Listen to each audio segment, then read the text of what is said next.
Halo, assalamualaikum warahmatullahi wabarakatuh, teman-teman semua yang udah join, thank you. Mungkin pertama-tama kayak peribahasa klise, tidak kenal tidak sayang ya. Kayaknya kayak gitu deh bentuk peribahasanya, saya lupa. Oke, kenalin nama saya Al Kudri. Sekarang bekerja sebagai Android developer. Kebetulan sekarang lagi di Bank Mandiri dan tergabung di proyeknya Livin. Kalau apa namanya, Livin by Mandiri ya, jadi aplikasi banking. Nah, jadi selain sebagai Android developer, biasanya kalau memang saya nggak kerja, itu biasanya saya nge-bounty hunting. Jadi ya sebisa saya pastinya, karena hobi juga bukan kerjaan. Jadi apa yang saya dapetin, kebetulan saya punya interest ya untuk di bidang security ini, karena menurut saya ya kayak seru ya ngulik-ngulik hal security. Soalnya di dunia nyata pun saya suka ngulik-ngulik yang namanya Arduino ya. Cuman kebetulan karena Arduino-nya juga lagi nggak dipegang, jadi nggak bisa ngulik-ngulik Arduino, jadi ya ngulik-ngulik bagian security ya. Oke. Terus kayaknya cukup perkenalan diri saya. Terus slide selanjutnya. Nah, seperti yang kita tahu, tema kita malam kali ini tuh mobile security and why it's so important. Jadi, kenapa sih mobile security itu sepenting itu ya? Nah, mungkin kita ini setidaknya menurut saya. Jadi kalau mau dikoreksi, koreksi aja teman-teman, nggak apa-apa ntar di akhir pertemuan kita. Cuman dari yang saya dapat, dari yang saya coba, dan dari yang saya lakukan, jadi sebenarnya apa sih itu mobile security ya? Jadi mobile security itu aktivitas yang diperlukan. Jadi ketika kita ngebuat sebuah aplikasi Android, yang pastinya kalau di situ tuh terkandung data sensitif dari user nih. Terkadang kan kita ketika ngebuat aplikasi, itu pasti ada kita nge-caching ke lokal, atau nggak perlu di lokal, itu yang di lokal data sensitif user misalnya ya, seperti misalkan password, card ID misalnya aplikasi banking, atau aplikasi belanja misalnya ada apa ya, voucher kali ya mungkin ya, voucher atau apapun itulah. Nah, cuman mungkin di sini use case-nya itu lebih ke aplikasi banking ya, karena kebetulan itu yang saya tahu. Nah, terus ya intinya mobile security adalah aktivitas gimana cara kita berusaha ngebuat sebuah data aman dan tidak terjadi kebocoran. Nah, kenapa kita perlu mobile security dan gimana sih mobile security itu ada gitu ya. Nah, jadi mobile security itu ada sebenarnya, bentar, saya sebentar ya, ke toilet bentar, sorry banget. Waduh, oke, kita tunggu bentar ya. Bisa gitu ya? Aduh, materi kita ini ada-ada aja ya. Oke, baik. Back, sorry tadi ada kesalahan teknis. Nah, jadi sebenarnya mobile security itu ada karena berasal dari sama kayak gini ya, sama kayak polisi ya. Jadi polisi itu mereka mengejar penjahat. Nah, sebelum mereka mengejar penjahat, mereka pasti mempelajari nih, gimana sih gerak-gerik penjahat, gimana sih teknik-teknik yang mereka lakukan. Nah, sama seperti mobile security.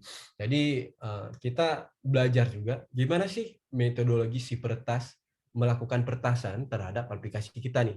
Nah, jadi kita pelajarin, lalu hal yang udah kita pelajarin kita gunakan untuk hal baik. Contoh melindungi aplikasi kita sendiri. Oke, next. Nah, di pertemuan kita kali ini kita bakal ngebahas apa aja nih? Yang pertama yang akan kita bahas itu namanya directory traversal, atau mungkin dinamakan dengan nama lain itu p-traversal ya. Terus SQL injection, tab jacking, terus Android hook, dan kita akan ngebahas resource yang biasa saya gunain ya, itu mitre.org.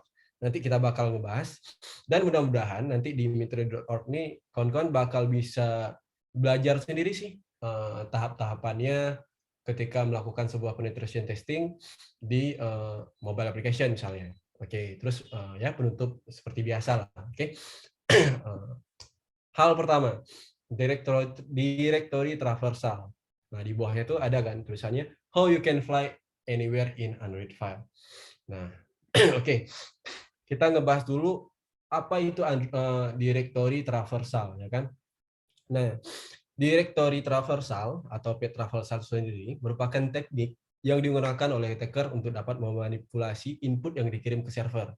Nah, mungkin kawan-kawan untuk sekarang masih bingung nih kenapa saya ngebahas server. Nah, nggak apa-apa, karena setelah ini kita bakal yang ngebahas versi mobile-nya. Nah, kenapa kita ngebahas server terlebih dahulu? Nanti karena sebelum kita lanjut ke slide setelah ini, kita bakal ngedemoin nih, kenapa sih path traversal ini ada, dan bagaimana teknis di belakangnya. Oke, terus sehingga dapat mengakses direktori lain di luar direktori website, seperti akses etc password.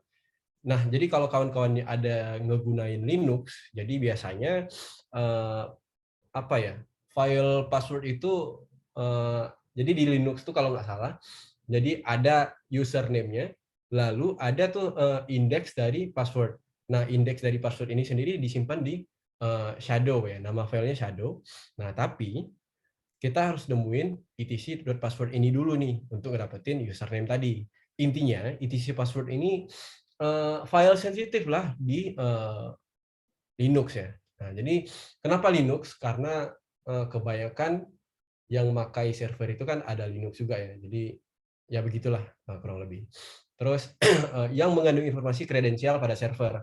Dalam beberapa kasus, attacker dapat menulis ke arbitrary files di server, memungkinkan mereka mengubah data atau perilaku aplikasi pada akhirnya mengambil kendali penuh server tersebut. Nah, jadi directory traversal sendiri ini bisa ngebuat si attacker atau peretas melakukan yang namanya RCE ya. Jadi remote apa ya namanya? Remote control execution. Nah, jadi remote control execution tuh kalau kita mau ngulik lebih jauh itu sebenarnya bisa dari kalau misalkan nih si server atau web di kolom komentar atau bahkan di apa ya, di bukan referral apa sih nih? Intinya ya, saya lupa namanya. Jujur ngeblank tadi barusan. Nah, intinya redirect, sorry. Nah, jadi ketika web melakukan redirect, nah biasa kan ada parameter tuh di apa ya, di URL-nya tuh, di parameternya redirect sama dengan. Nah, jadi kadang ketika redirect sama dengan ini tidak divalidasi terlebih dahulu, nah kita bisa ngeping link kita yang berisi itu apa ya, script berbahaya intinya ya, untuk bisa ngambil alih. Dan gini ya, jadi ketika redirect dijalankan link yang kita punya ngasih respon bash script itu dijalankan di servernya si korban, sehingga bash script tadi ngebuka session nih. Nah, sehingga si peretas bisa mengakses si terminal dari server tersebut. Nah, intinya sebahaya itu directory traversal kalau memang ketika kita mengakses sebuah URL, dia tidak disanitize terlebih dahulu, dan itu bakal bahaya. Nah, sekarang sebelum kita lanjut ke slide setelah ini, kita bakal ngedemoin nih sedikit kenapa sih directory traversal itu bisa terjadi, sehingga kita bisa ngerti apa sih ini CD bla bla bla bla bla ini buat apa sih gitu ya. Oke. Sekarang saya bakal stop share dulu karena saya bakal buka VMware ya. Ntar.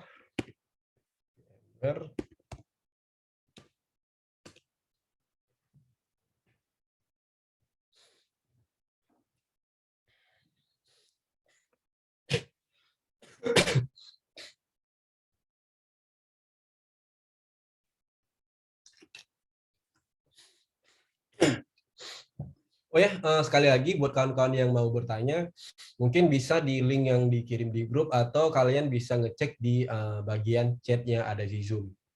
Kalian scroll up, ntar bakal ada link yang dikirim oleh Bang Egi, host kita ya. Oke. Bentar, ini saya share lagi VMware-nya.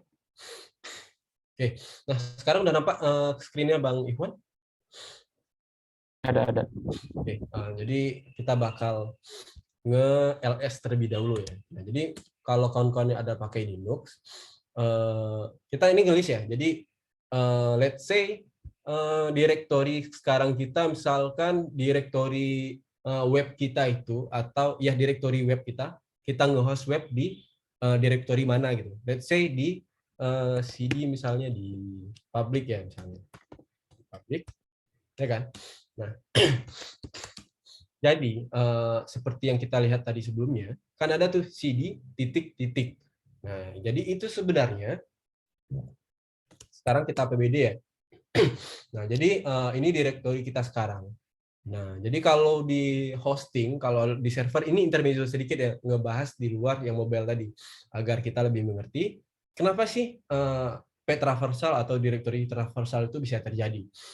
Nah, jadi kalau di server ini domainnya biasanya nama domainnya dan ini public. Nah, di folder public di situ biasanya kita ngeletakin hal yang bisa diakses oleh si pengguna ya, si pengguna. Jadi guest lah atau intinya bisa diakses oleh umum, bukan admin ya. Nah, jadi ketika si attacker itu ngirim link misalnya, bentar kita coba Google misalnya. Nah, Google gini dan gini. Nah, ini kalau memang nggak disanitize, dia bakal berbahaya nih. Kenapa berbahaya? Nah, baru kita ngelakuin sekarang. Nah, jadi kalau di sini kan sekarang CD home kali public, oke? Nah, jadi di Linux ketika kita ngebuat CD titik-titik, nah itu bakal dia back satu folder, oke? Atau back satu directory, oke? Kita buktikan. Nah, ini kan dari home kali public, lalu CD titik-titik home kali. Nah, berarti kita nge-thread satu public. Oke. Nah, let's say sekarang kita udah ngerti nih tentang konsep CD titik-titik. Oke. Sampai di situ terlebih dahulu. Nah, terus kan pertanyaannya, kenapa sih kita pakai di sini ini google.com titik. Kadang bisa lebih banyak ini ya. Nah, jadi kenapa ada seperti itu? Nah, jadi bentar. Nah, bentar ya, kita ke CD public lagi. Nah, jadi ketika kita ke CD public, sekarang kita udah punya 1, 2, 3. 3 direktori sampai ke direktori awal, yaitu slash doang ini ya. Nah, slash doang. Nah, kan 3 direktori itu. Jadi bisa kita langsung nge-thread ke direktori pertama tanpa CD titik-titik, CD titik-titik sampai 3 kali. Bisa sekali doang. Yaitu dengan cara seperti ini. Oke. Oke. Nah, ini kan sekarang udah ada 3 ya. Kita ini lalu PWD. Sekarang kan di sini ya. Oke. Nah, terus kenapa sih kadang di lapangan kita bakal nemuin ini? Kadang si Pertas ngegunain ini bukan cuma segini, bisa segini. Nah, oke. Kita bakal bilang itu kenapa. Oke, sekarang kita bakal ke CD public lagi. Oh, sorry. CD home kali dan public. Oke.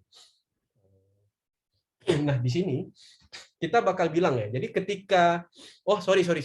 Kita bakal ke sini dulu ya. Kita bakal ngejelasin ada apa aja sih di folder di Linux ya. Jadi ada bin, ada boot, ada dev, ada etc, home, lib, media, opt dan lain-lain. Ada root juga, ada usr dan var. Nah, jadi biasanya ketika hacker atau Pertas mereka bakal tertarik dengan yang namanya folder etc ya. Jadi di situ yang ada isinya password. Nah, kita bakal buka etc terlebih dahulu. Nah, di sini kita bakal ngelihat ini ya, passwd. Oke. Nah, kebetulan untuk demo kita kali ini kita nggak bakal buka yang ini ya, yang buka passwd itu ya. Host aja deh. Host coba ya.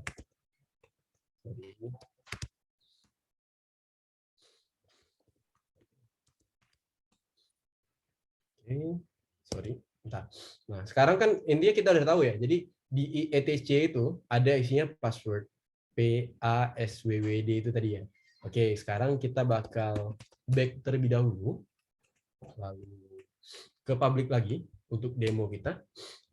Nah, jadi pertanyaannya kan kenapa ya ini terlalu banyak titik-titik dan garis miring tadi. Nah, jadi pertanyaannya, jawabannya itu adalah, jadi seberapapun ini banyaknya ya. Jadi kalau ada komen ini namanya buat back ya. Jadi intinya seberapa banyak pun ini, kalau memang dia cuma 3 doang, ini bakal ngeeksekusi yang terakhir. Bakal ada di sampingnya cuma di mana ya? Di direktori awal lah intinya. Cuma di sini ya. Nah, jadi ketika si Pertas ngebuat banyak ini, dia untuk ngemastiin nih bahwa kedalaman direktorinya itu udah cukup buat exit ke main directory. Oke.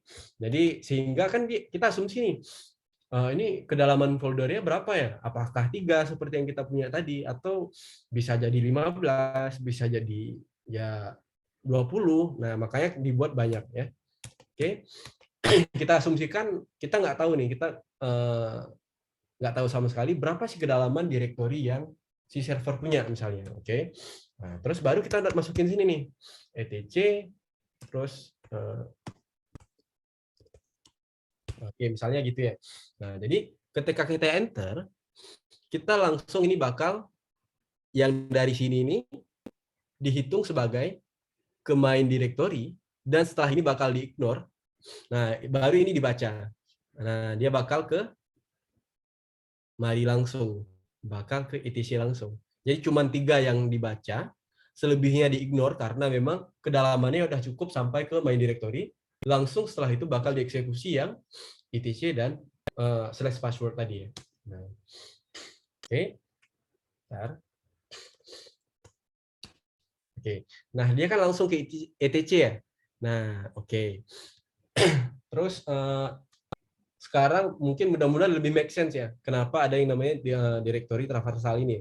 Jadi intinya kita berpindah ke directory yang seharusnya kita nggak punya nggak punya wewenang buat ke situ gitu. Oke. Sekarang kita share screen lagi, kembali lagi. Oke. Nah, selanjutnya kita next nih. Terus kalau di Android, directory traversal ini bakal di mana aja sih kemungkinannya? Itu ada di, by the way, dibagi lagi ya. Ada yang namanya juga teknik zip path traversal. Jadi ketika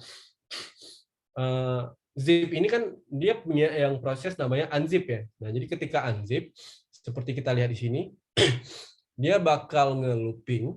Jadi satu-satu file yang ada di dalam file zip tadi, ya kan? Sorry. Kok hilang ya? Nah, bakal nge-looping file yang ada di zip tadi, ya kan? Nah, file zip kan dia punya nama ya. Nah, terkadang si hacker bisa jadi ngebuat nama itu yang seperti tadi misalnya ya. Dia nggak punya ekstensi, cuman titik, slash, titik, slash, titik, slash, titik, slash, titik, slash. Sampai misalnya etc password. Terus biasanya ada diselipin juga tuh pakai biasanya zip traversal, zip path traversal ini kalau untuk arbitrary filesnya biar bahaya dikit, biasanya selain dengan path traversal tadi biasa digabung tuh sama yang namanya comment injection, comment injection. Jadi zip path traversal tadi titik titik slash titik slash titik slash, terus di ujungnya biasa itu dikasih kalau di komennya Linux itu biasanya kita ngasih tanda pipe ya, buat ngejalanin 2 komen sekaligus. Atau kalau memang mau biar 1 komen selesai, lalu komen selanjutnya kita eksekusi, itu biasa pakai tanda dan atau tanda n. Nah, jadi biasanya biar lebih berbahaya seperti itu. Nah, terus di Android, kalau kita ada ngelihat dokumentasinya si Android sendiri ya dari Google, mereka nyaranin kita tuh melakukan pengecekan nih sebelum misalnya nih, ini kan kita nge-while ya, nge-looping. Jadi ada nama filenya, kita ngecek nih Chronicle Pad start with dir nggak? Nah, jadi dir ini apa? Direktorinya kita, direktori filenya kita, direktori aplikasi kita. Misalkan aplikasi kita itu com.pandek.io misalnya. Nah, itu kan biasa nama direktorinya bakal com.io.pandek misalnya gitu-gitulah. Nah, tapi sebelum itu kalau kita back sebelum folder aplikasi kita, ada yang namanya folder data. Setelah itu folder data baru folder apa ya? Kalau nggak salah ya, folder main direktorinya. Nah, jadi kita melakukan pengecekan nih, apakah posisi kita masih di folder aplikasi kita atau telah ke main directory karena adanya tadi pet traversal. Jadi logikanya kalau memang dia udah nggak di directory aplikasi kita, startnya bukan, misalkan directory itu kan ada start with ya. Jadi kalau misalkan startnya masih di com.pandek.io, nah itu masih di aplikasi kita, ya kan, masih di directory aplikasi kita. Nah, tapi ketika zip traversal ini ada misalnya //// dan lain-lain, itu bakal ke main directory, sehingga dari com.pandek.io dia cuma tinggal slash misalnya. Jadi ini disinilah dia ngecek apakah dia masih start with com.pandek.io. Nah, kalau memang iya dia bakal nge-finish unzipping. Kalau memang tidak dia bakal nge-run security exception. Nah, security exception bisa apa aja? Apakah nge-close aplikasi kah? Atau ngasih peringatan ke user kah? Atau ya bahkan nge-blacklist si pengguna misalnya, ngirim ke server kita sehingga bilang nih, user dengan ID ini berpotensi melakukan kejahatan dengan aplikasi kita misalnya. Oke. Nah, lalu dari content provider. Nah, content provider ini kan sendiri bisa diakses dari URI ya. Nah, URI ya bacanya. Begitulah intinya ya. Nah, jadi kalau kita mau lihat di content provider sendiri, ya kan? Nah, mereka kan ada yang class override ya. Jadi atau function override yang open file. Nah, open file ini sendiri bahaya nih kalau kita nggak nge-sanitize value-nya terlebih dahulu. Kenapa berbahaya? Karena di sini untuk ngedapetin file, dia manggil objek file nih, ya kan? Terus nge-passing directory, yang mana directory tadi, yang URI-nya itu, content / apa misalnya authorize URI-nya apa misalnya, com.pandek.io, terus slash, etc slash pas WD tadi. Atau kalau itu kan apa ya, use case-nya itu di server. Nah, kalau di content provider apa? Cache. Nah, cache itu apa aja sih misalnya? Shared preference ya.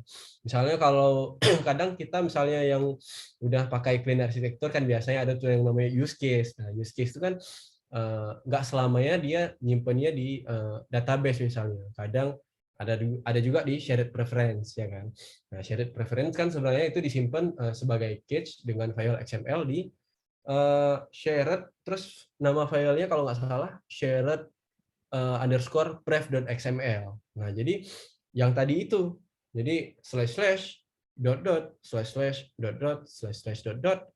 terus balik lagi nih data, ya kan, nama direktori aplikasi kita /shared pref.xml. Nah, di situ kita bisa bakal ngedapetin data shared preference dari aplikasi tersebut. Nah, terus kan pertanyaannya gini ya.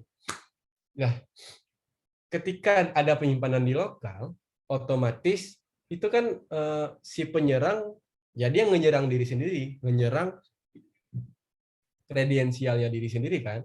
Oh iya jawabannya, karena biasanya di data lokal, nggak mungkin di data lokal si user A dikirim ke user B, itu nggak mungkin. Pasti data yang didapetin dari akun A bakal disimpan di lokalnya si akun A atau si pelaku tadi ya. Nah, namun terkadang di aplikasi sejenis m-banking atau aplikasi yang membutuhkan keamanan lebih, itu mereka ada ngegunain use case juga buat ngepassing misalnya, oh card ID atau nomor rekening atau nomor NIK disimpan untuk sementara, atau bahkan foto yang disimpan di shared preference dalam bentuk base64 yang jadinya string nanti seperti itu dan lain-lain. Atau kalau itu kan datanya bersifat pribadi ya, datanya yang si pelaku punya misalnya. Nah, tapi yang lebih berbahaya itu misalnya ada let's say ada use case yang memerlukan oh tokennya ini harus disimpan di shared preference misalnya sebagai sesinya kan, sebagai sesi. Nah, kalau misalkan yang disimpan di shared preference itu token bearer token misalnya, itu it's okay gitu. Karena ya setiap kita melakukan login atau pelaku melakukan login, ya dia ngebentuk session code-nya sendiri kan, session token-nya sendiri. Nah, tapi terkadang ada nih yang nyimpen sertifikat, misalnya sertifikat key, public key yang sertifikat misalnya, terus atau ada client ID misalnya, terus client secret, yang mana client ID dan client secret ini dibutuhkan untuk mengintegrasikan API yang kita sambungkan dari aplikasi ke server, sehingga cuman si aplikasi yang kita punya aja nih bisa makai nih, sehingga orang lain nggak bisa makai kalau nggak ada client ID dan client secret. Oke, nah di situ tuh yang bakal nyebabin berbahaya.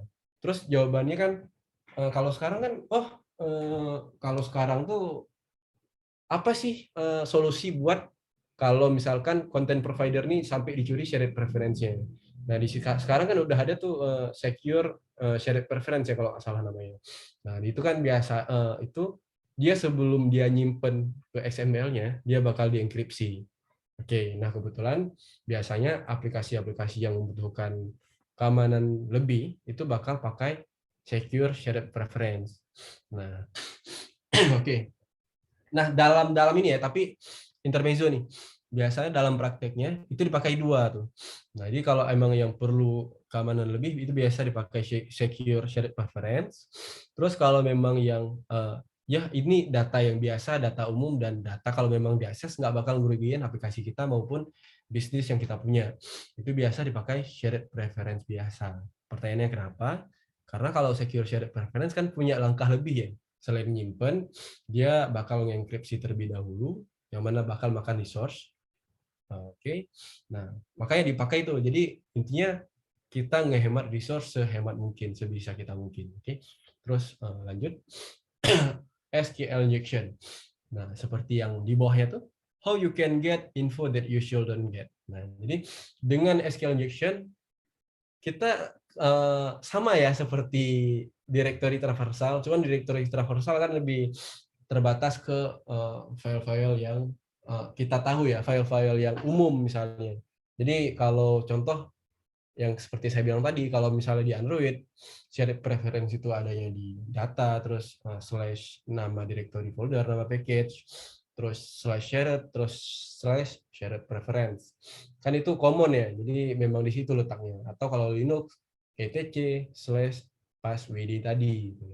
Oke, nah itu biasa kalau si directory traversal bakal berjalan kalau untuk data-data yang common ya, atau data-data yang umum. Oke, terus SQL injection. Pertanyaannya, apa SQL injection kan? Nah, SQL injection itu gimana ya? Cara kita memanipulasi query sehingga query ini ngedam sebuah data atau bahkan ngecariin kita sebuah data yang seharusnya query itu tidak berjalan seperti itu. Misalkan nih, seperti yang kita lihat, select all from user. Jadi kan kalau buat yang kawan-kawan belum tahu, kalau ada asterisk ini, bintang asterisk, ini namanya all. Select all from users, well, email sama dengan example bla bla bla, dan order number sama dengan 251542. Oke. Nah, kalau kawan-kawan perhatikan di sini, ini kan ada titik ya. Bukan titik apa sih? Tanda petik satu ya. Nah, ketika ada tanda petik satu ini, kan ini ada tanda petik juga sebelumnya. Nah, jadi kalau ada tanda petik satu ini, nah tanda petik ini yang dianggap sebagai penutup dan ini bakal di-ignore. Oke, ketika ini di-ignore dan ada limit tambah satu, ini bakal ngedam nih, sehingga ini bakal jadi true. Query-nya itu otomatis bakal jadi true.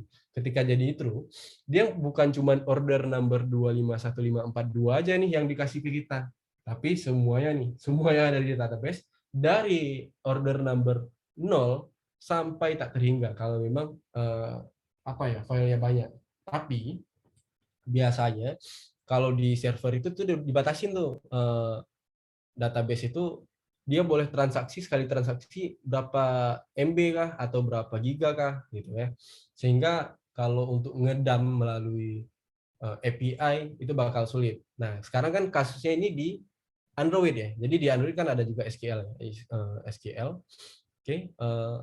Terus yang ini contoh kedua. Select all from purchases where email admin app bla bla bla or 1 tambah 1.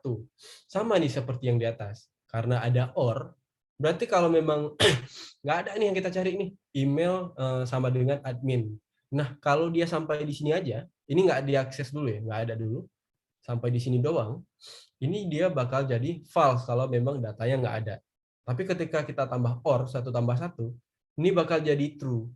Sehingga SQL-nya sendiri itu bakal ngeluping tuh semua data yang ada di sini, yang ada di database-nya purchases. Jadi nggak peduli emailnya admin app atau bukan, dia bakal ngeluping semua email dan terjadilah dump database atau database-nya isinya itu keluar semua. Nah, terus itu bakal terjadi seperti apa sih di dunia nyata? Kalau ini kan baru query doang ya. Nah, ini kalau di dunia nyata itu kalau ini kebetulan kan contoh benernya ya. Jadi kalau contoh nggak benernya itu, kalau kita langsung, let's say query-nya itu langsung kita misalnya select all from purchases where email. Nah, yang tanda petik ini langsung kita kalau di Kotlin itu apa ya? $sign misalnya email, langsung kita reference ke sini, terus order number kita reference ke sini. Nah, ya kan? Oke, sekarang kita bakal nyontohin dikit ya, mungkin biar lebih jelas. Bentuknya gimana sih, maksudnya gimana gitu. Oke, saya stop dulu share screen-nya.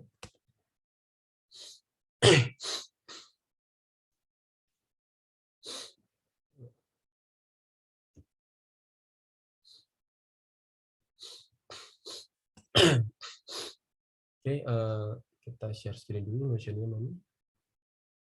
Nah, jadi seperti yang kita lihat tadi, misalnya select user, where email sama dengan email.com. Kan gini nih ya. Jadi let's say file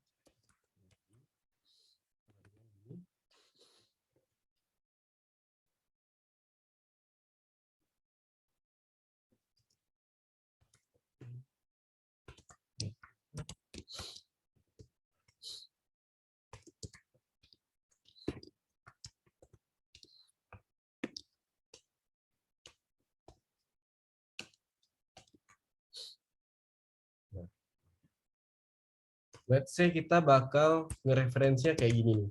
Nah, ini sih yang sebenarnya bakal berbahaya ke si SQL injection sendiri ya. Kenapa berbahaya?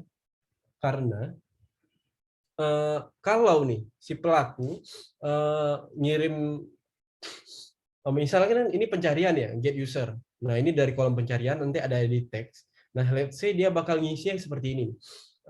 Ini kan kalau kita lihat stringnya apa ya, tanda petik 2, ya kan. Nah, dia bakal ngasih seperti ini. Inputannya bakal ini, terus abu ueng misalnya ini, lalu dia tambahkan ini nih, ini or misalnya 1 sama dengan 1. Nah, jadi ketika ini di input terus di sini, nah ini bakal jadi bagian baru nih. Ini bakal jadi bagian baru. Nah, ya kan? Ini bakal jadi bagian baru dari si SQL tersebut, sehingga yang ini bakal di-ignore nih. Jadi kan kalau SQL sebenarnya pas kita nge-query itu ada yang pakai boolean juga tuh. Jadi kalau select all from users where email. Kalau memang emailnya nggak ada yang above wing, dia bakal jadi false. Kalau memang ada yang true, dia bakal ngambil above wing tadi. Nah, jadi kalau selamanya true, ya dia bakal ngedump semua database kita. Nah, itu. Pun dengan adanya ini, biasanya kan select all from where email bla bla bla, or sama dengan satu. Nah, ini kalau kita punya aplikasi lokal yang nggak berhubungan dengan database, nah itu bisa juga bypass login yang kita punya misalnya. Kalau memang usernya itu berdasarkan di database. Sehingga dia hasilnya bakal true, dia bakal di bypass nih loginnya. Jadi kurang lebih kayak gitu. Dan di di SQL injection itu, misalnya nih kita bilang lah ternyata query-nya nggak cuma segini nih, nggak cuma ini doang misalnya. Nah, dia bakal ada misalnya join misalnya, join. Saya nggak tahu ya maksudnya. Saya seringnya pakai Laravel biasanya. Cuman let's say memang begini misalnya komennya. Komennya begini. Join tabel 1 misalnya ke tabel 2 gitu, misalnya inner join dan lain-lain ya. Nah, intinya kan di sini masih ada komen yang kita punya. Nah, komen ini sendiri bisa kita ignore dengan cara apa? Dengan cara kita nge-passing 2 dash. Nah, 2 dash ini dalam SQL injection, kalau nggak salah saya, mungkin bisa koreksi nanti ya, itu sebagai komen ya. Jadi ketika ini di komen setelah ini, dia cuma bakal ngeeksekusi sampai di sini doang. Ini nggak bakal kebaca. Nah, jadi itu sih bahayanya SQL injection. Nah, terus solusinya gimana nih? Jadi kalau kita lihat, bentar. Jadi kalau kita kembali ke slide kita, Google ada tuh nawarin di dokumentasinya mengenai security ya. Ini sebenarnya saya comot dari Google juga. Nah, jadi kalau kita by the way, ini tuh use case-nya sekarang di content provider juga nih. Jadi content provider kan bisa berhubungan dengan database juga ya. Nah, jadi disarankan kita tuh pakai yang namanya tuh bukan direct ini ya, bukan direct variabelnya kita langsung kita direct ke sini nih, kita direct referensi ke sini bukan ya. Soalnya kalau kita direct reference seperti tadi bakal berbahaya nih karena bisa ditambahin ini dan itu ya. Nah, tapi kalau gini array of, jadi dia berdasarkan kan ini ada tanda tanya ya. Jadi ini yang pertama, terus ini yang kedua. Oke. Terus sama juga seperti ini, selain yang cara seperti ini, kita juga bisa pakai cara seperti ini kok. Jadi dot apply, ya kan? Con prepare statement, terus dot apply set string yang satu, baris 1, barista, terus baris 2, 295.094. Nah, ini di sini bakal ngecegah si SQL injection terjadi. Karena pas ketika masuk dia kemari, dia akan masuk string ya. S barista, pub tanda tanya, terus di append. Nah, jadi nggak bakal kejadian, dan ini bakal disanitize ya, otomatis bakal disanitize yang kalau udah saya baca di dokumentasinya. Oke, terus next slide. Tab jacking. Nah, sebenarnya untuk tab jacking ini sendiri, saya jujur topiknya nggak begitu ngulik, tapi saya ada baca-baca, namun saya belum pernah coba juga, karena untuk tab jacking sendiri ya, kalau untuk sekarang ini mungkin pengaplikasiannya agak kurang ya, karena ya seperti yang kita bilang, seperti yang kita tahu, patch-nya Google itu makin hari makin aman, pasti patch security-nya, patch keamanannya itu diupdate terus-terusan. Nah, jadi cuman kita harus tahu nih apa sih itu tab jacking dan untuk apa tab jacking ada dan bagaimana dia terjadi. Nah, seperti yang kita lihat di sini, tab jacking itu bentuknya persis seperti ini sih. Kurang lebih ya. Jadi tab jacking ini mengandalkan kreativitas si peretas misalnya. Nah, jadi let's say kita punya dialog permission yang berbahaya nih. Nah, dialog permission seperti yang kita tahu kan cuma bisa ketika itu inputan dari user langsung.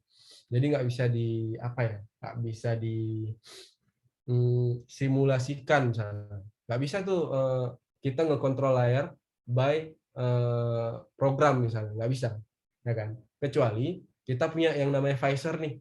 Oh, entar itu kita bakal bahas nih untuk tab jacking lanjutan.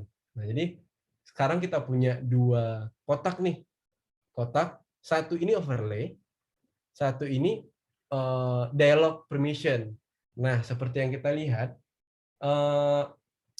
biasanya ketika kita masuk ke sebuah aplikasi yang ada iklannya, itu kan sifatnya overlay, ya kan? Overlay. Nah, ada iklan dan lain-lain, terus ada tombol close. Nah, sebagai kita yang pembenci iklan, kita bakal ngetekan tombol close secepatnya tanpa mikir.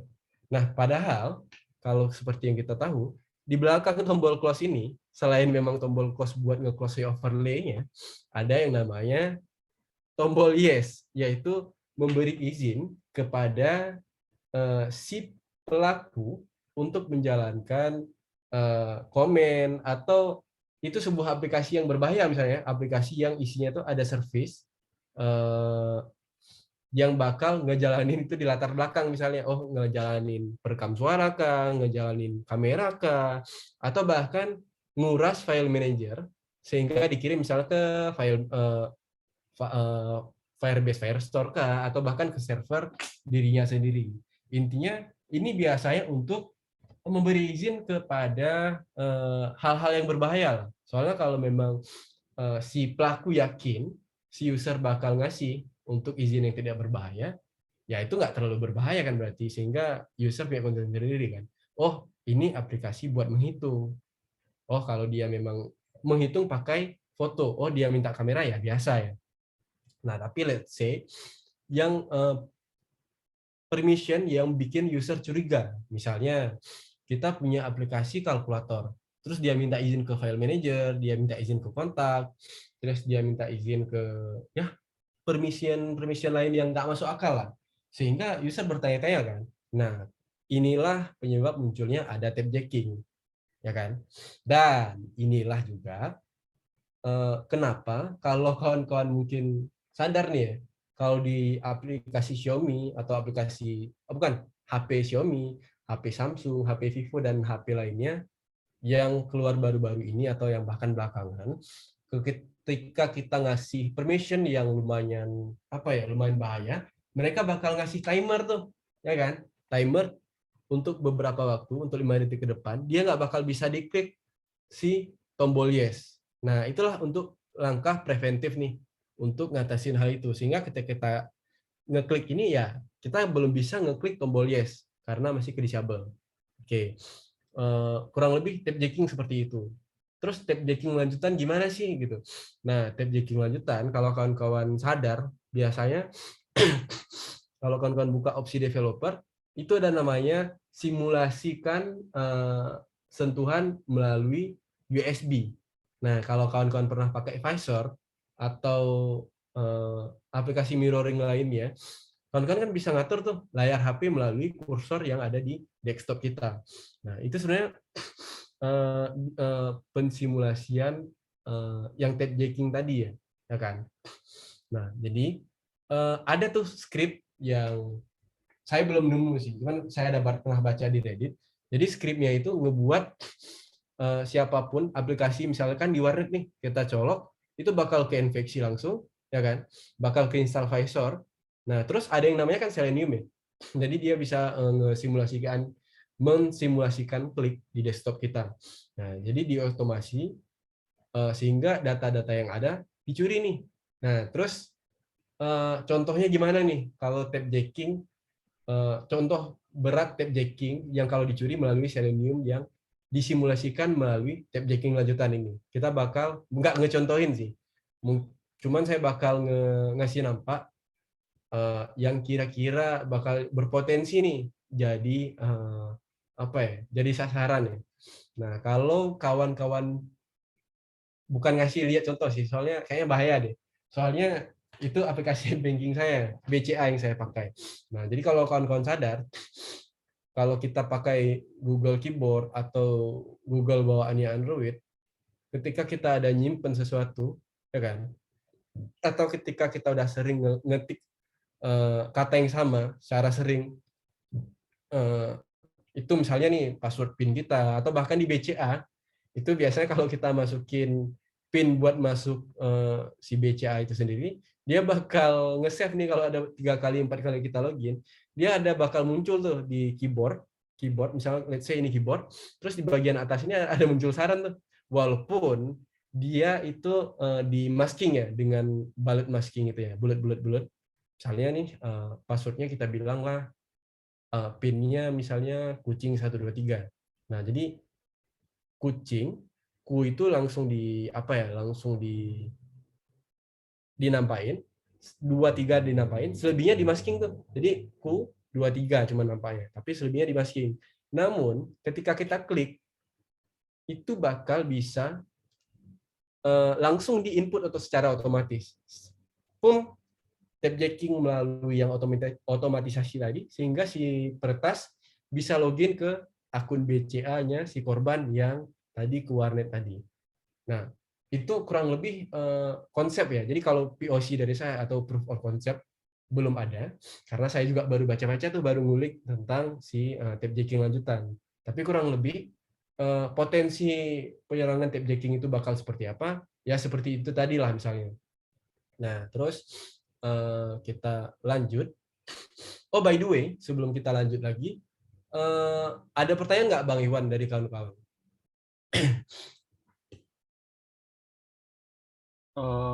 Ya, ada sih, Kut. Apa sekarang atau di akhir aja, Kut? Oh, boleh di akhir kok, Bang. Boleh di akhir. Ya, di akhir aja ya. Oke, Oke, boleh. lanjut.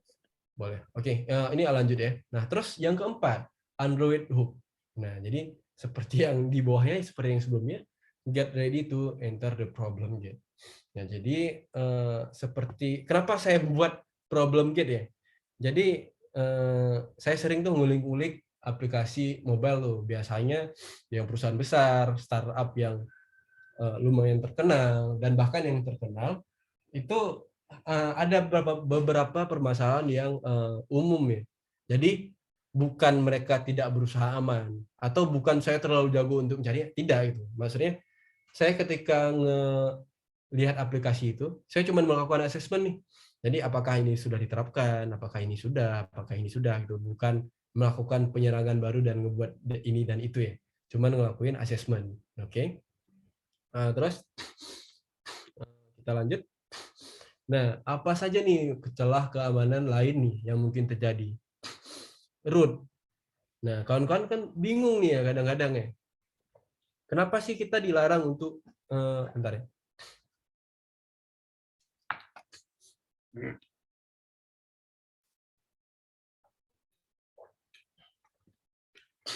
Nah, saya yakin nih kawan-kawan dulu pas mahasiswa mungkin ya. Cielah, mahasiswa sok tua.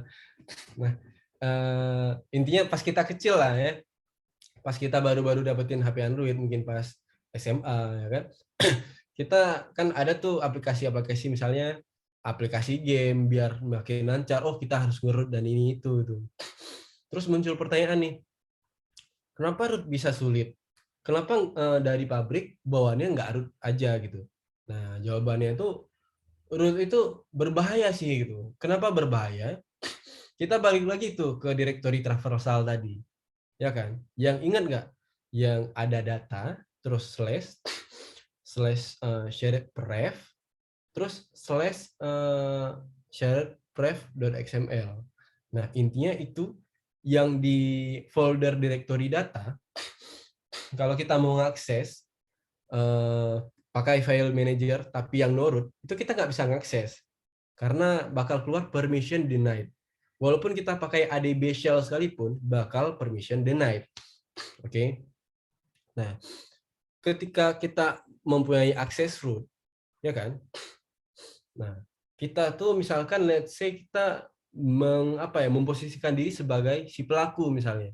Nah, tadi kan yang directory traversal itu kan dia memposisikan diri sebagai pelaku juga, yang mengincar data yang disimpan di lokal yang dapat merugikan si yang punya aplikasi atau perusahaan tersebut, perusahaan terkait.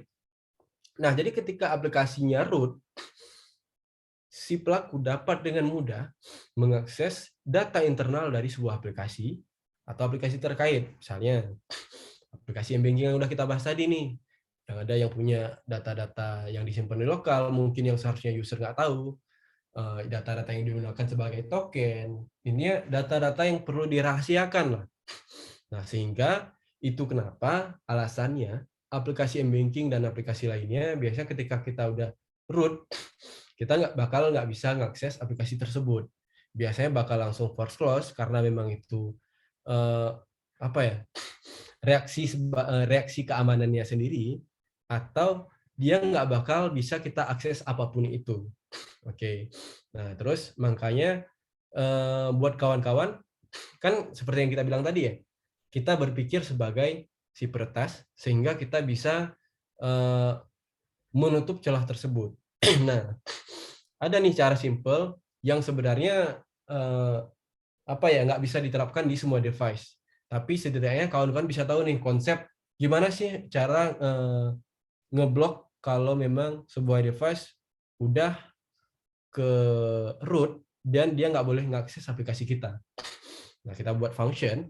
Ini kita bakal bahas dikit doang ya. Jadi is rooted, dia bakal nge-send konteks. Nah, dia pertama itu bakal ngecek dulu nih dia itu simulator. Nah, biasanya kalau dia simulator, bentar. Nah, biasanya kalau dia itu simulator, itu ada tuh Google SDK atau Android ID bla bla bla gitu ya. Intinya dia bukan nama file, bukan nama HP pada umumnya lah intinya ya. Jadi dia bisa ngedetek apa itu simulator. Soalnya biasanya kalau itu simulator, biasanya udah pasti udah ke root nih atau mudah di root. Oke, itu pertama. Terus, nah ketika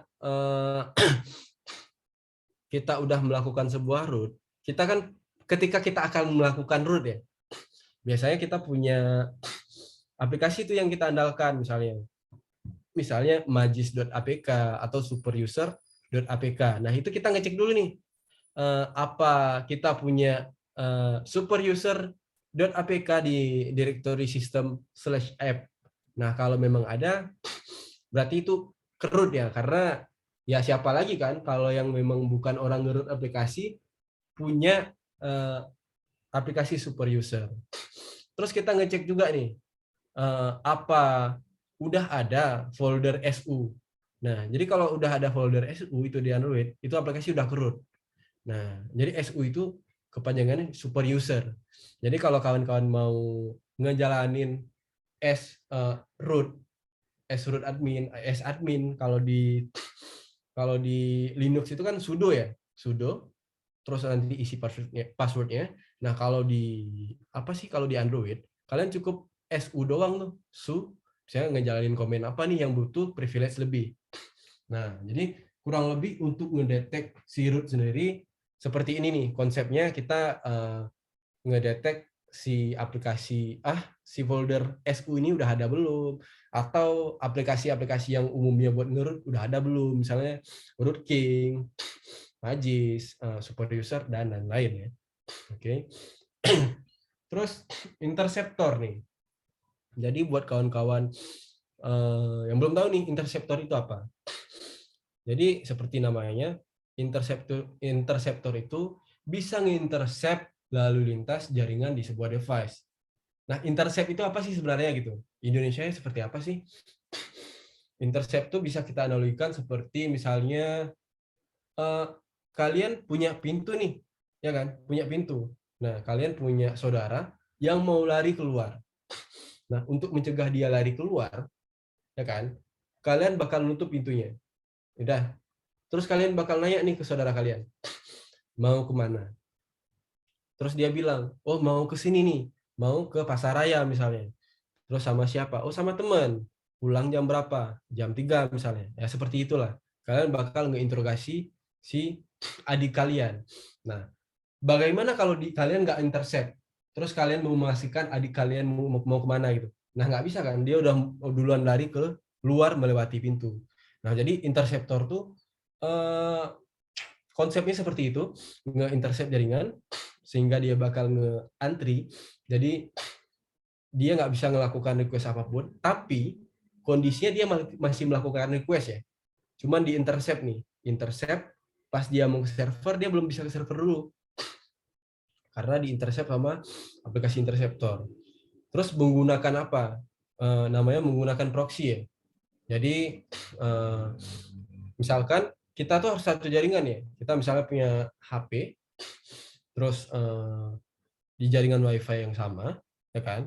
Terus proxy-nya itu kita biasanya pakai tools juga ya, ada tools tambahan namanya itu Bub Suite ya. Nah, jadi Bub Suite itu biasanya kita misalnya nih di HP saya nih, saya mau mengintercept jaringan yang ada di HP saya. Nah, di HP saya ini bakal pakai proxy dengan hostnya itu IP dari host dari yang nge-host Bub Suite ini sendiri. Nah, dalam hal ini itu laptop saya ya. Jadi kalau kita lihat laptop saya IP-nya berapa sih misalnya? 192, 168, 1 titik misalnya 10 lah kita bilang begitu ya. Nah, jadi kita input kemari, ya kan? Terus beserta portnya, misalnya port berapa sih kita mau ngelisten 8088 gitu ya. Nah, terus ada yang harus ada tambahannya tuh. Namanya itu CA sertifikat ya, atau sertifikat authority kalau nggak salah ya. Nah, jadi dia buat mastiin kita tuh dapat ngelisten jaringan itu, bisa ngintercept jaringan juga di HP, bisa ngakses jaringan SSL atau HTTPS tadi. Karena kan dia ke apa ya? Ke enkripsi kan. Jadi kita butuh yang namanya CA sertifikat.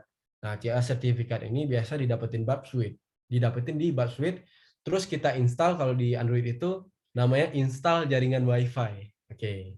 Oke, terus next ya.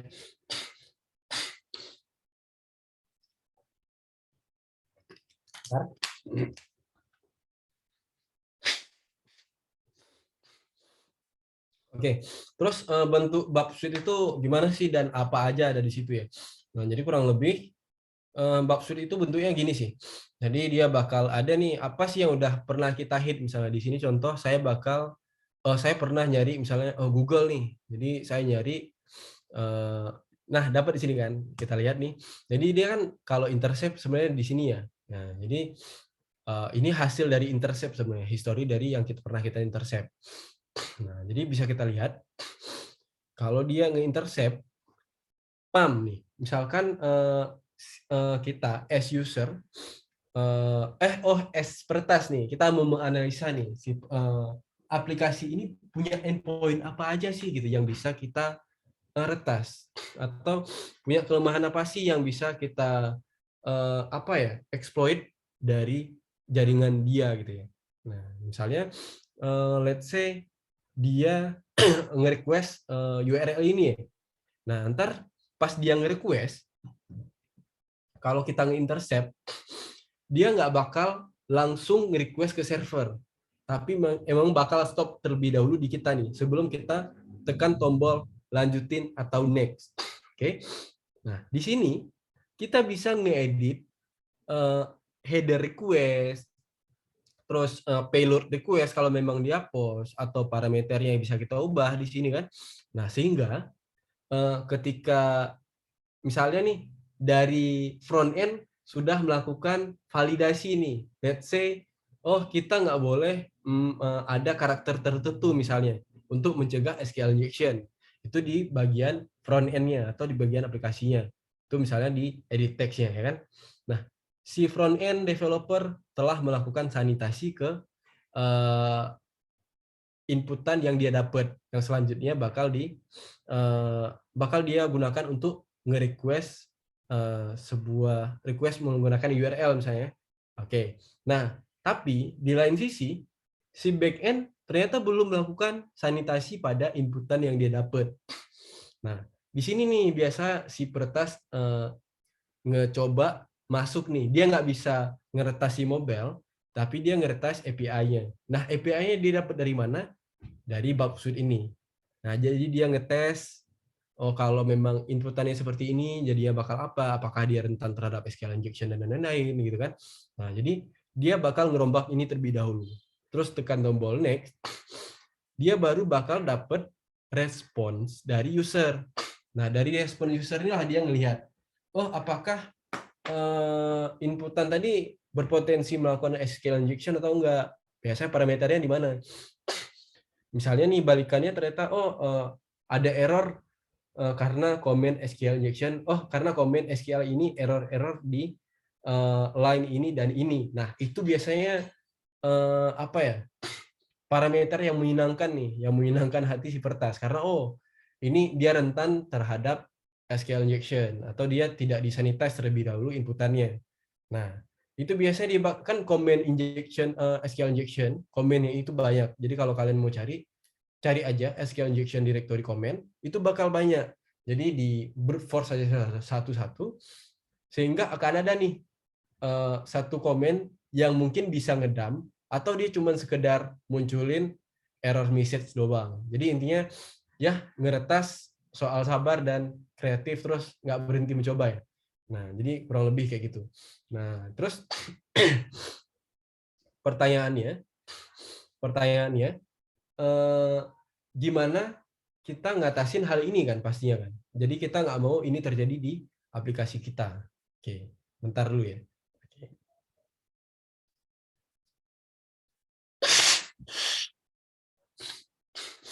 Nah, jadi ada tuh yang namanya teknik SSL pinning ya. Jadi SSL pinning itu sebenarnya teknik kita apa ya? Teknik mengamankan nih dari sertifikat yang tidak diinginkan. Jadi contoh misalnya, kita kan sebelum yang saya bilang di sini untuk menggunakan bab suite kan kita perlu yang namanya CA sertifikat, ya kan? Nah, CA sertifikat ini kan sertifikat yang digenerate sama bab suite nih, ya kan? Sehingga dia bisa ngelisten si trafiknya ini dengan apa ya kita bilang? Ini transparan lah, nggak ke enkripsi dan lain. Nah, tapi kalau kita pakai SSL pinning di aplikasi kita, ada tuh yang namanya leaf. Nah, jadi leaf itu kita bakal ngasih public key dari sertifikat URL kita. Misalkan URL kita itu kan HTTPS. HTTPS itu kan pasti ada SSL sertifikatnya kan. Nah, jadi kita request, ketika kita melakukan request, itu kan HTTP kan punya beberapa punya beberapa proses kan yang biasa kalau kata orang tuh three-way handshake ya. Jadi ketika three-way handshake itu dia ada, ini kalau nggak salah tolong koreksi ya kalau memang kurang benar. Nah, tapi ketika three-way handshake tadi itu dia bakal ada ngasih respons sertifikat yang isinya itu public key ya. Jadi public key dan ada key lainnya satu lagi. Intinya kita bakal ngambil key tadi, kita bakal hardcode di aplikasi kita, sehingga kalau aplikasi kita melewati jaringan yang tadi proxy, yang ada sertifikat tadi kan kita punya public key juga nih. Nah, antara public key URL web kita atau API kita, nggak bakal sama dengan URL ya public key yang di-generate sama bab suite. Nah, ketika itu nggak sama, dia bakal langsung nge-abort request-nya. Nah, abort request itu nggak bakal ada sampai ke bab suite. Sehingga di sini ini nggak bakal muncul nih traffic aplikasi kita. Dan aplikasi kita nggak bakal bisa melakukan request kalau memang ada sertifikat yang tidak diinginkan. Ya kan? Nah, terus peretas, kita pasti, harus cari cara lagi nih. Nah, disitulah datangnya VIDA atau hook ya. Nah, jadi tadi kan kita udah bikin nih root detector ya. Ya, kita bilanglah seperti itu. Root detector. Dan di sini kita ada melakukan SSL pinning. Nah, ketika ada VIDA, SSL pinning dan root detector ini bisa sia-sia. Kenapa? Nah, jadi Frida Tools ini sendiri sebelum kita lebih jauh ya. Frida itu terus yang kita lakuin, kita pakai untuk melakukan penetration testing pada aplikasi Android. Sebenarnya nggak terbatas pada aplikasi Android aja sih. Cuman berhubung kita mobile, sekarang kita bakal Android doang. Nah, dengan tools ini, kita dapat melakukan kode inject menggunakan JavaScript snippet. Nah, jadi kurang lebih kalau kita lihat di sini, ini dia S JavaScript, terus dia nge-inject kode, Ya kan? Misalnya let's say kita punya apa ya? Nama kelas root check 1 itu variabel ya. Variabelnya root check 1 dot a. A ini nama functionnya. Terus kita overload. Nah, kita overload dengan ini nih. Root check kita balikin function yang sama juga sehingga dia nge-overload, dia bakal ngejalanin fungsi yang sekarang kita kasih ke dia, ya kan? Nah, send check ini sebagai lognya, terus dia bakal nge-return false. Nah, seperti yang kita lihat tadi di sini, ini cuma nge-return true atau false doang kan. Jadi dia apakah dia udah kerut atau belum. Kalau memang dia true, dia udah kerut, dan kalau false dia belum kerut. Nah, seperti yang kita lihat di sini, dia nge-return false. Jadi walaupun dia udah kerut, terus si Frida nge-returnnya false karena dia nge-inject code ketika berproses, itu bakal nge-bypass root checker tadi. Oke. Terus untuk kasus yang SSL pinning gimana? Nah, saya punya contohnya juga. Bentar saya stop dulu share screen-nya.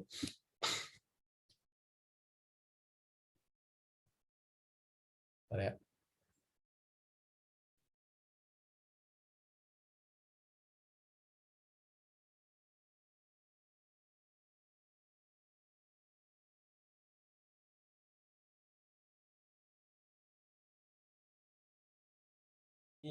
Bentar, saya buka file-nya dulu.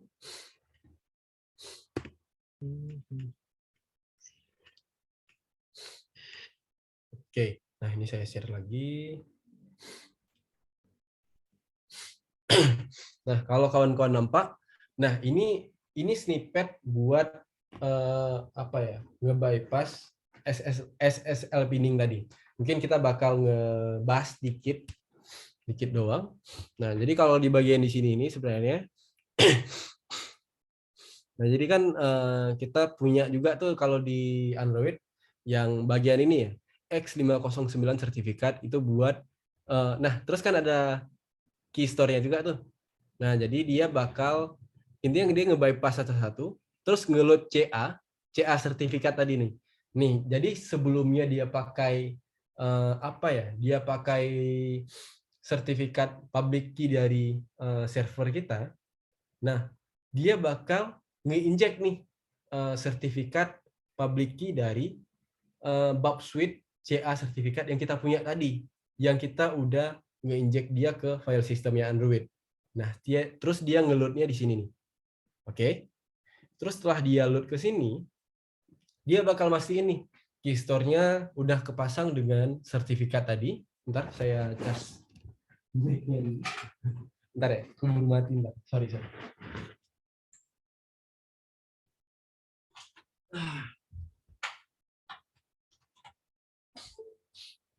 Oke. Nah, terus dia bakal ngebuat trust manager tadi dari sertifikat yang kita inject. Nah, terus dia bakal ngasih waktu delay nih, sehingga sertifikat tadi udah dipastiin sudah bisa digunain, dan terus dia nge-launch. Nah, jadi setiap ada request yang mau ngakses si sertifikat tadi, ini nih bakal selalu dijalanin nih. Oke, bakal selalu dijalanin, bakal selalu diinjek sama si Frida.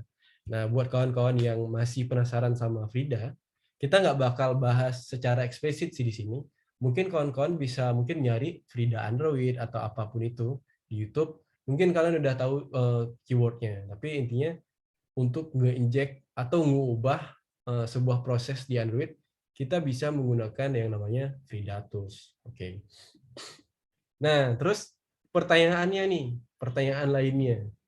Nah, ketika sudah ada tools seperti Frida yang ngebuat kita nggak bisa melindungi aplikasi kita, bagaimana sih kita ngelindungin aplikasi kita dari Frida? Kan begitu ya. Nah, jadi sebenarnya Frida ini tuh dia kalau di Android butuh yang namanya Frida server. Oke. Bentar. Butuh yang namanya Frida server untuk ngejalanin inject aplikasinya langsung ke proses si Android-nya. Oke, butuh yang namanya Frida server. Nah, ketika Frida server ada di Android, kita sebenarnya bisa ngedeteksi nih. Jadi Frida server itu dia ketika kita nge-run atau ngedeploy di dalam Android, dia bakal muncul di bagian proses Android, di service Android. Nah, dia biasanya namanya itu pasti identik dengan misalnya ada Frida dan lain-lain. Nah, jadi konsep ngedeteksinya sendiri itu sebenarnya mirip-mirip seperti root detector tadi. Nah, bedanya yang ini nggak bisa di apa ya? Bisa sih di apa ya? Bisa di injek juga dengan Frida, bisa di bypass juga dengan Frida. Namun seperti yang saya bilang tadi, konsepnya itu kita bakal nyari di proses ada nggak yang berkaitan dengan Frida. Kalau memang ada, kita bakal nge-abort semuanya. Oke. Jadi kalau memang kita ada root detector, terus ada SSL pinning, terus kita nggak ada hook detector, itu bakal nggak guna sih. Karena Frida bisa nge-bypass dua hal ini. Oke. Nah, terus untuk hook detector sendiri, kita nggak bakal bahas lebih jauh. Kita bakal ngebahas hal selanjutnya. Terus kalau kawan-kawan, kita cuma ngebahas konsepnya aja tadi ya. Jadi hook detector tuh cara nyarinya itu persis seperti si root detector tadi. Oke.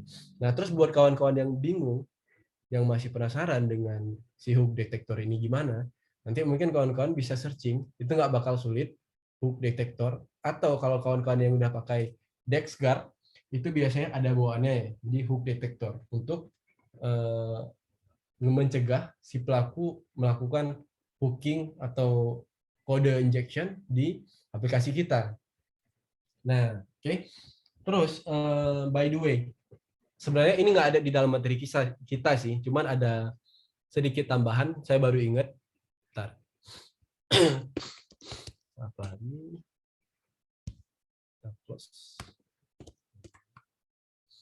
Bentar ya.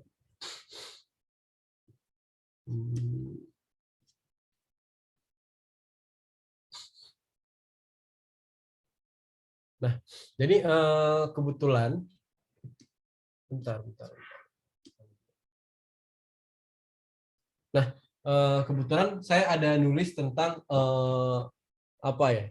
Jadi kalau kawan-kawan tahu, biasanya untuk melindungi aplikasi kita secara fisik itu biasanya kita nge-obfuscate ya namanya.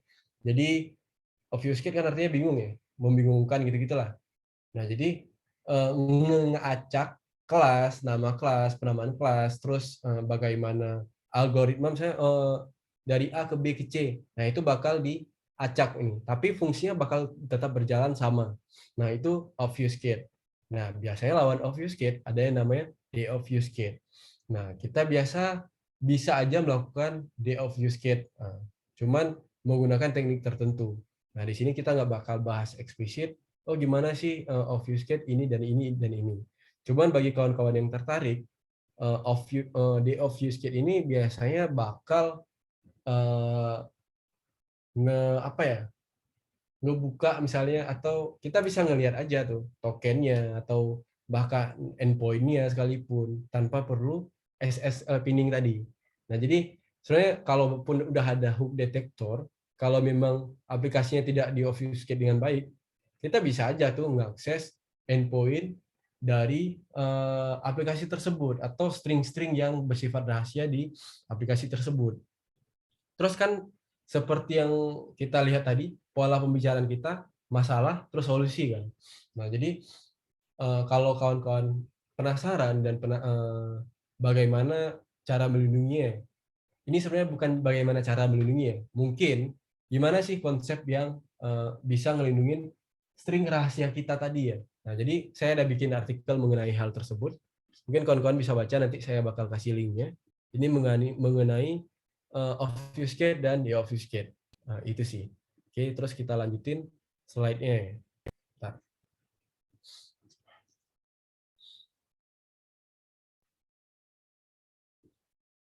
Oke, udah 9:30 ya, Coach. Oke. Reminder aja. Dikit lagi, ini udah mau habis juga kok. Bentar ya. Baik. Oke. Terus resource. Nah, jadi buat kawan-kawan yang mau belajar, ada yang namanya itu framework ya. Jadi framework ini udah tertata. Jadi kalau misalkan kita mau melakukan initial access nih di mobile hacking, nanti ada muncul tuh, oh kita teknik apa aja sih yang bisa kita pakai gitu. Misalkan terus mau privilege escalation misalnya, oh kita bisa pakai apa aja sih gitu. Misal credential access bisa pakai aja apa aja misalnya. Nah kawan-kawan bisa buka itu mitre.org ya.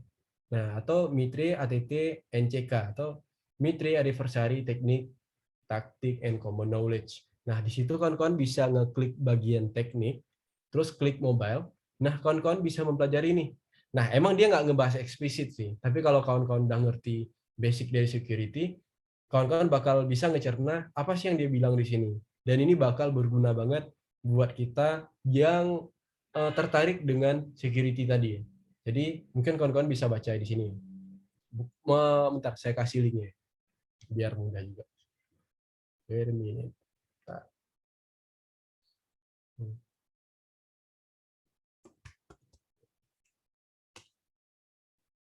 Oke, mungkin kawan-kawan yang nanti mau lihat linknya itu bisa di kolom chat ya.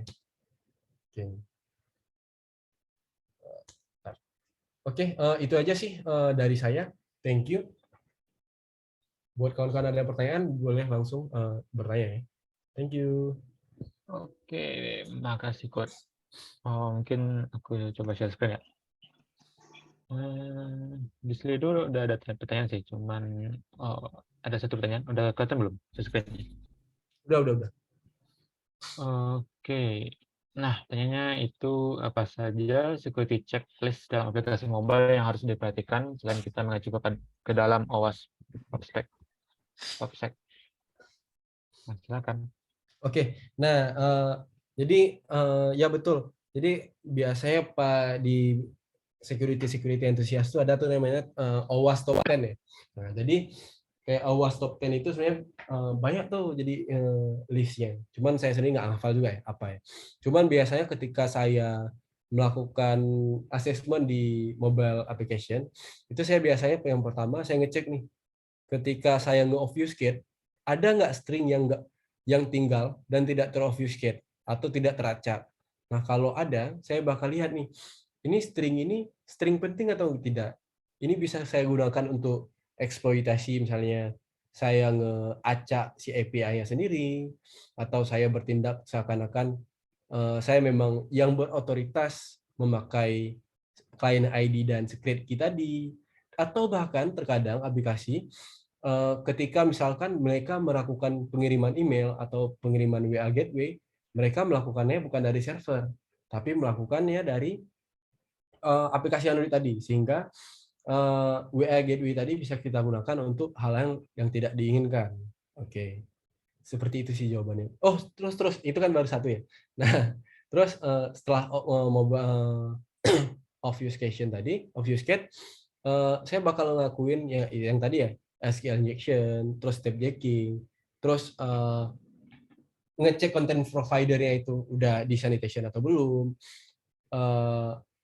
terus SSL pinning tadi. Soalnya walaupun kita udah nge-obfuscate, terus kita tahu, oh ternyata ini aja endpoint-nya, tapi yang namanya kita nge-intercept, terus melakukan listening atau melakukan monitoring lalu lintas yang dilakukan oleh aplikasi, itu lebih bagus sebenarnya, karena kita bisa tahu payload apa yang dikirimkan, jenis apa payloadnya, dan hal-hal gimana sih endpoint ini digunakan dan lain-lain, dan kapan digunakan dan lain-lain. Nah, seperti itu sih, Bang, kurang lebih. Oke, thank you Kak. Ini dicentang. Lalu ada pertanyaan satu lagi. Ya. Gimana cara defend dari jelas? Oke. Nah, cara defense dari Frida attack sendiri sih seperti yang kita bilang sebelumnya ya. Jadi ada yang namanya hook detector, yang kalau versi sederhana hook detector itu seperti yang kita bilang sebelumnya, Frida butuh yang namanya Frida server. Frida server ini biasanya dimasukkan ke dalam sistemnya, bukan sistem Android ya, ke dalam directory system slash apa gitu, slash data kalau salah ya. Nah, jadi slash temp ya di temporary folder. Nah, dia masukin Frida servernya ke situ. Nah, dia masukinnya biasa pakai ADB shell. Nah, jadi ketika kita udah punya ADB shell, kita copy ke direktorinya temporary foldernya Android, terus kita nge-trigger juga pakai ADB. Nah, nge-trigger tadi Frida tadi, pakai Frida tools, kita nge-trigger Frida server. Nah, Frida server ke-trigger, dia bakal register di Android proses ya. Kalau kita di Mac mungkin itu activity monitor, kalau di Windows itu mungkin task manager. Nah, dia bakal muncul loh Frida server, misalnya berapa tuh resource yang digunain dan lain-lain. Nah, jadi kita ngedeteksi nih, kalau memang udah ada Frida server di proses, itu berarti dipastikan Frida server berjalan di device-nya. Kalau udah berjalan ya paling di force close dengan sengaja atau bikin sistem exit. Nah, itu sih kalau di Android jawabannya. Oke, thank you. Oke, kita solve ini. Ada pertanyaan lagi teman-teman? Atau mungkin kalau di luar topik juga boleh. Masalah locker mungkin. Apakah ada? Di chatting kita juga nggak ada ya. Oke, ditunggu 1 menit kali ya. 2141. Sekarang 1 menit lagi. Kalau ada boleh. Mungkin langsung bicara juga boleh sih. Iya, ya, langsung nanya aja kawan-kawan, nggak apa-apa. Kalau memang nggak bisa jawab ya kita cari bareng-bareng. Tapi buat misi ini, buat kawan-kawan yang mau buka attack.mitre.org, itu sebenarnya nggak terbatas di mobile doang. Jadi Windows, Linux, Mac, bahkan embedded system dan lain-lain, dia ada di situ ya. Jadi teknik, langkah-langkahnya. Ini bukan langkah konkret ya, tapi kita mulai dari mana nih ketika misalnya kita butuh initial access nih buat ngedapetin akses dari misalnya Android. Nah, itu kita biasa mulai dari mana, apa aja yang kita cek. Nah, jadi biasanya uh, Attack.Mitre ini, framework ini bagus sekali ya kalau kita mau ngelakuin assessment di aplikasi kita. Jadi kita bakal ngecek nih satu-satu secara otomasi atau secara manual. Jadi itu tergantung kawan-kawan sih ntar. Cuman buat assessment itu cocok kali sih. Jadi kawan-kawan lihat, oh kalau initial access berasalnya dari sini nih. Oh kalau ini gimana gitu. Nah, ada pertanyaan baru. Ah. Apakah di OS Windows ada juga teknik teknik routing? Oh, mungkin ini pertanyaannya lebih gini mungkin ya. Mungkin berhubung saya pakai Mac sekarang, mungkin kawan-kawan nanya, oh Frida ini bisa digunain buat di Windows atau enggak ya? Kali mungkin gitu ya kali ya. Nah, jadi kalau pertanyaannya gitu, Frida ini sebenarnya bisa digunain di Linux, digunain di Mac, digunain juga di Windows. Itu bisa. Karena ya dia jalannya itu kalau nggak salah di atas Python ya. Jadi selama kita punya Python dengan versi tertentu yang kompatibel dengan Frida, kita bisa ngejalanin si Frida ini sendiri. Terus, oh bisa nggak ngerut walaupun di Windows menggunakan Frida? Ya bisa. Jadi dimanapun itu tekniknya bakal sama aja kok. Baik di Windows, di Mac, dan di Linux. Selama kita menggunakan Frida ya tekniknya bakal sama aja. Itu sih Mas. Itu sih Bang.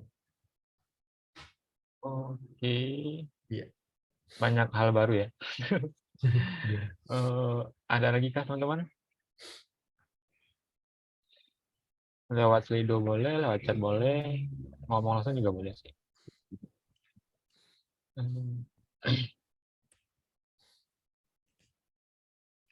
Ini dari chat kayak ada Bang. Aduh, oke, thank you. Oh, jadi udah tanyain Kut, info bootcamp mobile pentest Bang Alkut. Wah. Aduh. Untuk saat ini belum ada sih. Soalnya saya sendiri masih belajar dan ngulik-ngulik sih. Gitu.